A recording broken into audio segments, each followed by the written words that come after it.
വിതരണക്കാരുടെ സമരം തുടങ്ങിയതോടെ സംസ്ഥാനത്തെ റേഷൻ വിതരണം പ്രതിസന്ധിയിൽ. ഈ മാസം വിതരണം ചെയ്യാനുള്ള സാധനങ്ങൾ റേഷൻ കടകളിൽ ഇതുവരെ എത്തിയിട്ടില്ല. കഴിഞ്ഞ മാസം നീക്കിയിരിപ്പുണ്ടായിരുന്ന സാധനങ്ങളുടെ സ്റ്റോക്കും തീർന്നതോടെ റേഷൻ കടകളുടെ പ്രവർത്തനം സ്തംഭിച്ചു. സപ്ലൈകോയിൽ സാധനങ്ങൾക്ക് ക്ഷാമം അനുഭവപ്പെടുന്നതിനൊപ്പമാണ് റേഷൻ കടകളും പ്രതിസന്ധിയിലായത്. ഈ മാസം വിതരണം ചെയ്യാനുള്ള സാധനങ്ങൾ റേഷൻ കടകളിൽ ഇതുവരെ എത്തിയിട്ടില്ല. കുടിശ്ശിക തുക നൽകാതായതോടെ റേഷൻ കടകളിലേക്ക് സാധനങ്ങൾ എത്തിക്കുന്ന വാതിൽപ്പടി കരാറുകാർ സമരത്തിലാണ്. ഇതാണ് റേഷൻ കടകളുടെ പ്രതിസന്ധിക്ക് കാരണം. 74 കോടിയോളം രൂപ വാതിൽപ്പടി വിതരണക്കാർക്ക് നൽകാനുണ്ട്. വാതിൽപ്പടി വിതരണക്കാരുടെ സമരം അവസാനിപ്പിച്ചില്ലെങ്കിൽ റേഷൻ കടകൾ അടച്ചുപൂട്ടേണ്ട സ്ഥിതിയിലേക്കെത്തും. കഴിഞ്ഞ മാസം നീക്കിയിരിപ്പുണ്ടായിരുന്ന സാധനങ്ങൾ ഈ മാസം വിതരണം ചെയ്താണ് ഇതുവരെ പ്രതിസന്ധി നേരിട്ടത്. എന്നാൽ ഈ സ്റ്റോക്കും തീർന്നതോടെയാണ് റേഷൻ കടകൾ സ്തംഭനത്തിലായത്. മാസം പകുതിയാകുന്നതിന് മുമ്പ് ഒട്ടുമിക്ക റേഷൻ കടകളിലും അരിയടക്കമുള്ള സാധനങ്ങൾ തീർന്നു.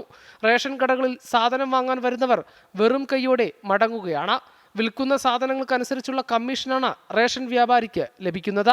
സാധനങ്ങൾ എത്താതായതോടെ റേഷൻ വ്യാപാരികളും നിരാശയിലാണ്. വി എ ഗിരീഷ്, 24 തിരുവനന്തപുരം.